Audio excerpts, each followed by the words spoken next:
ভোরের পাখির সুমধুর কলতান ভেসে এলো, উদীয়মান সূর্য সকালের আকাশে এক গোলাপি আভা ছড়িয়ে দিল।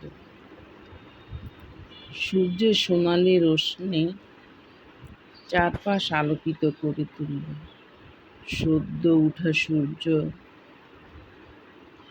মৃদু আলো ছড়াচ্ছিল, আর তার সাথে নিয়ে এলো ভোরের কর্মব্যস্ততা।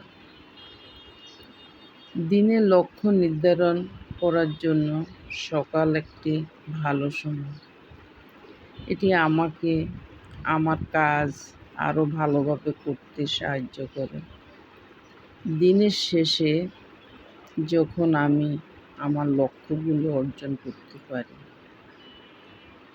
তখন আমার খুব ভালো লাগে।